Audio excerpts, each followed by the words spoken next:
Ahora abordaremos dos temas fundamentales para este reto, para acelerar, este reto de acelerar la inversión responsable, y lo haremos a través del relato y exposición de Andrea González.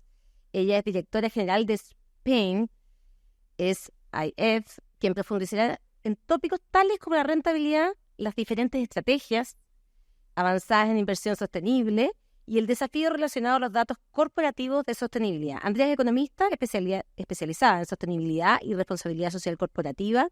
Ha desarrollado gran parte de su trayectoria profesional en organizaciones internacionales como ONU, la OMS o el Parlamento Europeo. Es colaboradora habitual en centros de educación superior como el IE, el Instituto de Empresas y la Universidad Internacional Menéndez Pelayo, tanto en calidad de docente como en gestión.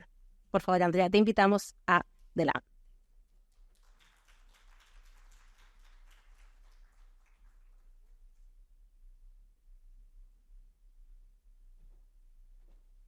Muchísimas gracias por la invitación, por una presentación muy generosa sobre mi perfil. Aquí mejor, capaz. Muchísimas gracias por la oportunidad de materializar esto que llevábamos años y años y años comentando, de hacerlo en persona, ¿no? Desde Spain llevamos dando apoyo en remoto a este congreso desde hace ya una cantidad de años y nos hace mucha ilusión poder verlos en 3 dimensiones y hacerlo aquí. Así que un gracias enorme, institucional y a nivel individual. Como no quiero robar más tiempo al contenido con agradecimientos, que ya me veréis muy agradecida a lo largo de estos 2 días por aquí en el networking, vamos a arrancar. Tenemos 2 grandes temas y tenemos 20 minutos, de manera que vamos a intentar hacerlo ordenado. Si en alguna cuestión despierto controversias, soy toda suya en los cafés. Outfit of the day. Contenidos para ahora. Vamos a partir de cuestiones de mercado y luego vamos a sumergirnos un poquito en regulación. La parte de regulación advierto que no va a ser aburrida, entonces que no cunda el pánico. Y nos vamos a meter en todos los charcos que ahora mismo hay en tendencias para bien y para mal, a favor de obra y a contra de obra. La primera, rentabilidad. Justo comentaba David sobre el backlashing y todos estos fenómenos que estamos viviendo a nivel de prensa internacional. Uno de los principales argumentos de backlashing tiene que ver con la rentabilidad de la inversión gestionada con criterios ESG. Bien, aquí quisiera hablarles de 4 factores en torno a rentabilidad y en torno a cómo está respondiendo la comunidad de finanzas sostenible. El primero, la sofisticación de las estrategias. El segundo, el horizonte de largo plazo. El tercero, el universo de inversión. Y el cuarto, los riesgos de cola. Y no se preocupen que lo voy a explicar todo. Existen metaanálisis, metaestudios, que son aglomeraciones de estudios individuales sobre la performance financiera de la inversión gestionada con criterios ASG versus la inversión tradicional, donde se consigue aislar el efecto de la gestión ASG de la inversión tradicional, en donde, en términos agregados, en términos macro, tiene una mejor performance en general a nivel mundial desde 2015 hasta el último realizado en 2022, que fue un año complicado para las inversiones sostenibles. Pero eso no es la información más relevante de estos metaestudios. La información relevante es en el sentido de que no podemos afirmar que estemos yendo en contra del deber fiduciario por gestionar con criterios ASG. No hay un argumento económico en contra de la gestión sostenible de los activos financieros. Pero hay una pieza de información todavía más interesante, que es que se ve más diferencia en la rentabilidad cuanto más sofisticadas son las estrategias de inversión sostenible. Y esto encima tiene sentido teórico, no solamente tiene sentido empírico, que tiene sentido teórico. Cuanto más se profundiza, cuanto más se diferencia la composición de la cartera o las interacciones con las compañías versus la inversión tradicional, más diferencias evidentemente se perciben en los resultados financieros, tanto desde el punto de vista de generación de retornos como desde el punto de vista de gestión de riesgos. Esto además, si nos vamos del macro al micro, cuando estudiamos mercados aislados, también hay un factor de mejor rentabilidad, que es el de largo plazo. Les doy un ejemplo muy evidente, que es el del experimento que hicieron en el mercado cotizado en Alemania, en el cual aislaron empresas cotizadas que hicieron una inversión en eficiencia energética de aquellas que no. A corto plazo, la cotización de las empresas que hicieron esa inversión, que sí la hicieron, se vio perjudicada, al segundo año superó de largo a las que sí lo habían hecho. Y ese efecto se mantuvo en el tiempo. Hablo siempre de manera aislada este factor respecto del resto de factores de coyuntura económica, de quién es el gestor, de cómo se gestiona, etcétera. De manera que hay afirmaciones a favor en macro y en micro. Hay otras dos cuestiones que son interesantes que tienen que ver con el universo de inversión. Una de las más frecuentes fuentes de backlashing es: oye, vamos a reducir el universo de inversión y por tanto mi inversión va a estar peor diversificada y vamos a tener un peor resultado. Bueno, mentira. Por dos razones. La primera es que si reducimos el universo de inversión porque la estrategia de exclusión o de selección de activos de best in class es muy sofisticada, efectivamente quedará un mejor universo de inversión que la macro nos demuestra que realmente genera unas diferencias en rentabilidad. De manera que la reducción de universos muy grandes por políticas de streaming vinculantes, donde el gestor por cuestiones coyunturales no puede renunciar a su política de sostenibilidad, no son necesariamente un factor de desventaja competitiva. Pero hay otra más.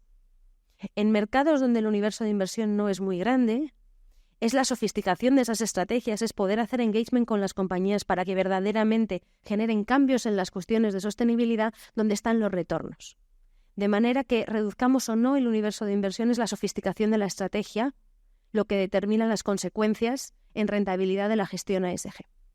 Y por último, los riesgos de cola. Y aquí les voy a compartir una cosa que a mí me sucedió y de la que he aprendido mucho, que es que aproveché un evento coyuntural para afirmar que la inversión sostenible era más resiliente que la inversión tradicional y me equivoqué. 2020, un sesgo tremendo de los fondos climáticos en Europa porque la transición estaba siendo eminentemente climática en Europa. Entonces, buena parte de la inversión ESG invertible eran fondos climáticos que estaban muy expuestos a empresas descarbonizadas, a empresas tecnológicas. Sucede la pandemia y aquellos sectores altos en emisiones de gases de efecto invernadero sufren y aquellos altos en digitalización y tecnología se benefician. Y yo salgo en todos los telediarios diciendo que esto era más resiliente, ¿no? Luego llega 2022, guerra en Ucrania, y todos los sectores de combustible fósil se benefician a costa de los sectores de energías verdes, momentáneamente por una cuestión geopolítica. ¿Y qué pasa con esa composición de la oferta sesgada europea hacia temas climáticos? Que sufre. Esto es un llamado a la prudencia. Cuando hacemos grandes afirmaciones sobre rentabilidad, no podemos reducir al absurdo de la rentabilidad algunas cuestiones coyunturales, circunstanciales, de una composición de unos fondos concretos que tienen un porcentaje elevado de la oferta, ¿no? Entonces, lecciones aprendidas desde Europa: calma, comparar fondo con fondo, entidad con entidad, y si alguien tiene dudas sobre deber fiduciario o universo de inversión, miremos a la macro, y la macro está del lado de la inversión ASG. Pero no aprovechemos un riesgo de cola que justo vino bien para la inversión sostenible en ese momento para hacer una gran afirmación que luego tiene consecuencias en la reputación general de la gestión de este tipo de inversiones. Bien. Otra mega tendencia a los dos lados del charco es la inversión de impacto. Ahora mismo, desde Europa, la inversión de impacto no está bien recogida o todavía suficientemente recogida en el marco regulatorio, lo veremos, pero sí que se está trabajando mucho desde el punto de vista de prácticas de mercado en encontrar evidencias de las dimensiones de la inversión de impacto que son más complejas. Por ejemplo, la adicionalidad. Poder demostrar que esa inversión ha generado unas contribuciones positivas que, que en caso de no existir la inversión, no se habrían dado. Ir más allá de lo que habría sucedido sin el inversor. La atribución, diferenciar el impacto de la empresa del impacto del inversor. ¿Y qué mecanismos hay para diferenciarlo y atribuir un tipo de inversión a uno u otro? O la intencionalidad, la disponibilidad de teorías del cambio que demuestren que el inversor tenía una intención ex ante a la inversión para realmente poder demostrar que parte de ese impacto le pertenece. Esto desde el punto de vista de prácticas de mercado. A ver, me volví a pasar. Transición. Hace unos meses nos reuníamos con distintos europarlamentarios, diputados del Parlamento Europeo, y les preguntábamos que si pudieran viajar en el tiempo años atrás, ¿qué harían diferente en la regulación de finanzas sostenibles? Y nos dijeron empezar por transición. En vez de empezar por lo verde, empezar por transición. En este caso, las megatendencias ahora en torno a transición, inversión en transición, tienen que ver con Las actividades no transformables, aquellas en las que no se puede hacer más eficiente el retorno o las consecuencias ambientales o sociales. El fracking, por ejemplo. No existe el fracking sostenible, es una actividad que ha de ser del subconsciente, que ha de ser cambiada, ¿no? No es el gas natural que puede ser más o menos eficiente como fuente energética. Las actividades no transformables, los activos varados, aquellos activos que tienen un horizonte de amortización tan largo que la toma de decisiones sobre qué activos de tan horizonte tan largo se financian hoy son muy dependientes de los desarrollos de sostenibilidad de los próximos 30 años. Pueden ser los grandes barcos de transporte de mercancías, cuyos periodos de amortización rondan los 20 años. A la hora de financiarlos hay que tener claro con qué tipo de combustible se financian esos barcos y qué tipo de combustible va a ser admisible en un mercado u otro, o las plantas de energía nuclear, que empiezan a tener retornos positivos para los inversores a partir del año 25-30. Y no está claro todavía, hablaremos un poco de esto ahora, cuál es la consideración de sostenibilidad de la energía nuclear y en qué condiciones. Y por último, transición justa. Los mercados todavía no hemos dado con la clave de cómo generar el cambio asegurando que no quede nadie detrás, minimizar el sufrimiento de los mercados laborales cuando la transición, la urgencia climática aprieta, ¿no? Sí empieza a haber bastantes estimaciones sobre cuántos puestos de trabajo se van a generar, millones derivados de la economía verde. El sector financiero es uno de los sectores más afectados, si bien todavía, las únicas soluciones que a nivel político se están ocurriendo son las de poner dinero, ¿no? Generar fondos de transición justa que tienen incluso a veces un corte filantrópico que no resuelve el problema de raíz, de manera que si hay investigadores en la sala, por favor, por ahí sigamos investigando. A ver. No sé dónde tengo que apuntar, creo que está hacia allá. Otra megatendencia es la de la credibilidad de los compromisos de net zero ahora mismo de las entidades financieras. Hubo un momento tras la COP de Glasgow de efervescencia total, de compromisos de cero neto. Todos queríamos ser cero neto, ¿no? Y 2 años después, como no había prácticamente ningún objetivo intermedio publicado, se generó un sentimiento de escepticismo muy grande. Entre las megatendencias de los reclamos que se hacen de credibilidad para los compromisos de net zero están reducir todo lo posible las emisiones en lugar de compensarlas, compensar solamente las emisiones que no puedan ser reducidas, reducir aproximadamente la mitad de las emisiones a corto plazo, por supuesto publicar objetivos intermedios, una que a mí me encanta, que es solamente declarar que una entidad ha alcanzado net zero o es net zero cuando lo ha alcanzado y no cuando se compromete. Esto parece una nimiedad, pero desde el punto de vista de la percepción del asset owner o del cliente es muy importante. Y otra que tiene que ver con invertir una parte ya sustancial de las carteras en los desarrollos tecnológicos de energías limpias de los que dependen todos los modelos de net zero, porque todos se apalancan en el desarrollo de futuras soluciones casi mágicas que ahora mismo están en un estadio de probeta y a las que hay que canalizar capitales desde ya. También, por último, la de engagement sobre desinversión. Antes de desinvertir en las empresas, darles la oportunidad o el acompañamiento que puedan estar dispuestos a recibir para hacer esas reducciones directamente. Bien. Por último, última megatendencia, remuneración de los directivos ligada a objetivos de sostenibilidad. Tema candente como no hay casi.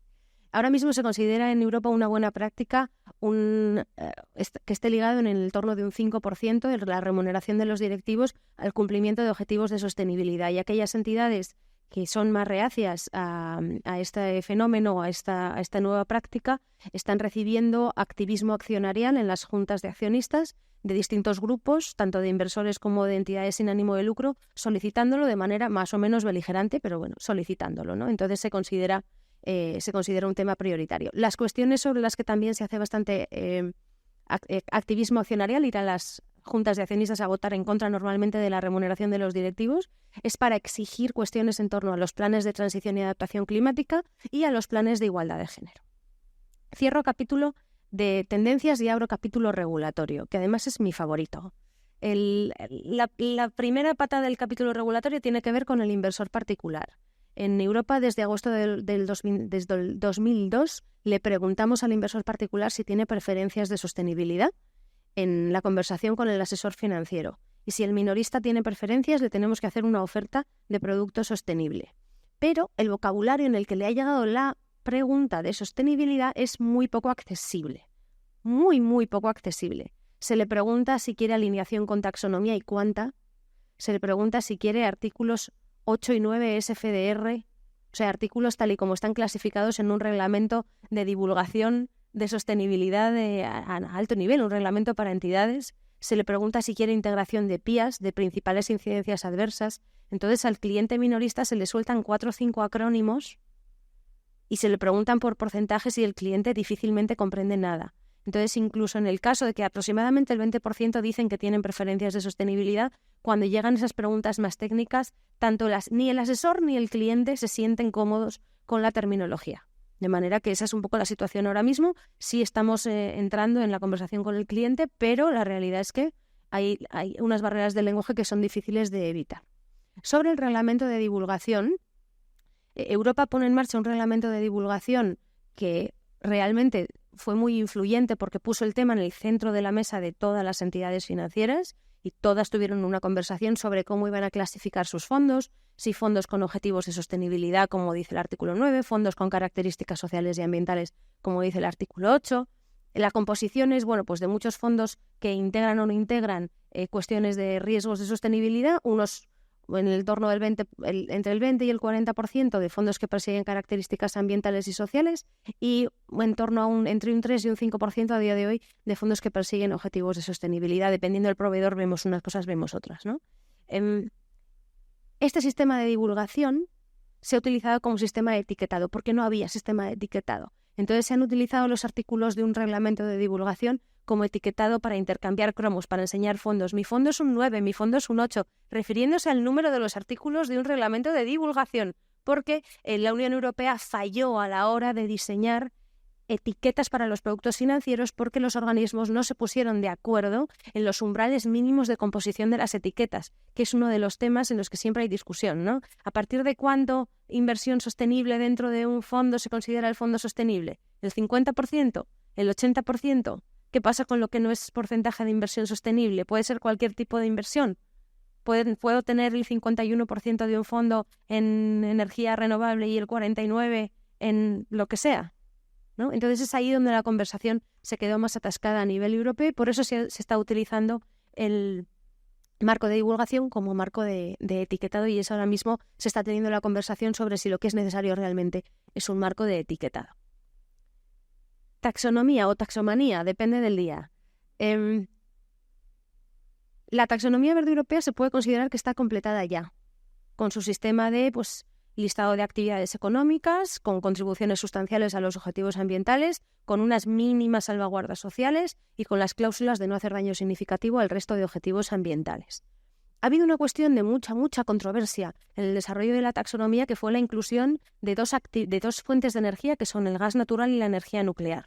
El gas natural porque tiene fuente de combustible fósil y entonces hace daño significativo directamente y la energía nuclear porque en el tratamiento de los residuos nucleares no se puede garantizar que no se haga un daño significativo a otros objetivos de sostenibilidad.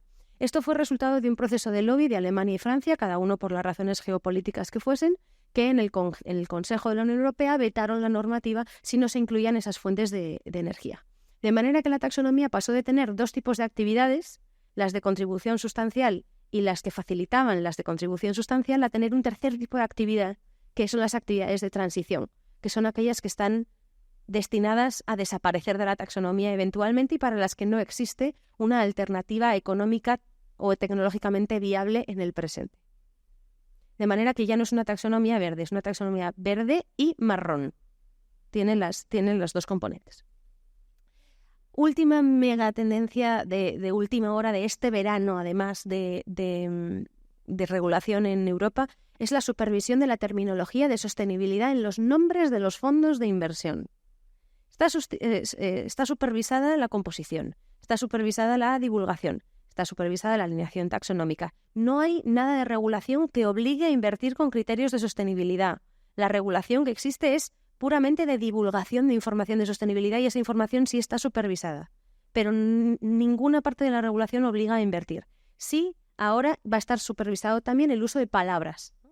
La Comisión Europea y ESMA, que es la Supervisión Europea de Mercados Financieros, tienen un listado de más de 6.000 palabras relacionadas con sostenibilidad para el cual que utilizaron para desarrollar estas directrices, ¿no? Entonces, bueno, se supervisará el uso de palabras como impacto, sostenible, ESG, transición, normalmente vinculado con un 80% de alineación con lo que dice el reglamento de divulgaciones FDR, que es como un sistema de muchas capas, de mucha complejidad, pero que sí que tiene un impacto a la hora de cómo se le presentan los productos al cliente final, porque el cliente final muchas veces lo que ve es el nombre del fondo, no las plantillas de reporte de un sistema de divulgación que le pertenece un poco más al back office, ¿no?, de la gestión sostenible. De manera que esto está a punto de ser aterrizado en las entidades a nivel individual, en los países a nivel individual, y bueno, está teniendo mucha controversia porque hay dudas sobre si hacía falta otra capa más de complejidad, pero ahí está. Nadie ha visto el documento de las 6.000 palabras, tenemos todos mucha curiosidad y quedan cuestiones por resolver sobre el uso de palabras que pueden formar parte de cualquier fondo aunque no sea sostenible, ¿no? Puede haber un fondo de agua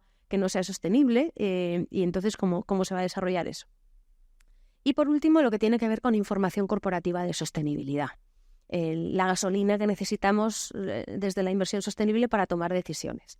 Ahora mismo existen tendencias en torno a contar con métricas prospectivas o forward-looking metrics, ya me voy adelantando con el inglés, que viene ahora un cacho, para saber qué va a hacer la empresa, cuáles son los planes de la empresa respecto a dimensiones individuales de sostenibilidad. Son más útiles esas métricas a futuro que las métricas a pasado muchas veces para el inversor sostenible. Está muy bien conocer la huella de carbono del año anterior, pero desde el punto de vista de un fondo de una inversión, capaz que sea más interesante la información de cuánto va a descarbonizar la empresa de aquí a 5 o 15 años. Hay otra tendencia que es que la información sea legible por máquinas. La Administración Europea quiere hacer un portal único en el cual se pueda descargar todo. No vale guardar la información en la que la empresa salga fea como imagen para que las máquinas no lo lean. Esto ya es algo que está en la mesa del regulador. Y también, bueno, ahí está el enfoque de doble materialidad. Las empresas se va a intentar que en Europa, en la medida de lo posible, divulguen no solamente lo que les afecta a la cuenta de resultados, sino también a la parte de sostenibilidad. ¿Qué sucede? Que en mercados privados esto no es sencillo. Imponer esta agenda de divulgación de información de sostenibilidad en mercados privados, en inversión de impacto, en inversión en cooperación, no es sencillo. Y el uso de estimaciones o de información similar a la divulgada directamente por la empresa es un tema que queda todavía pendiente de resolver desde la inversión sostenible y desde la regulación. Y con esto creo que ha abierto una cantidad de frentes y de controversias tremenda que seguro que tenemos estos 2 días ocasión de profundizar tanto en las mesas como en el café. Muchísimas gracias a todos.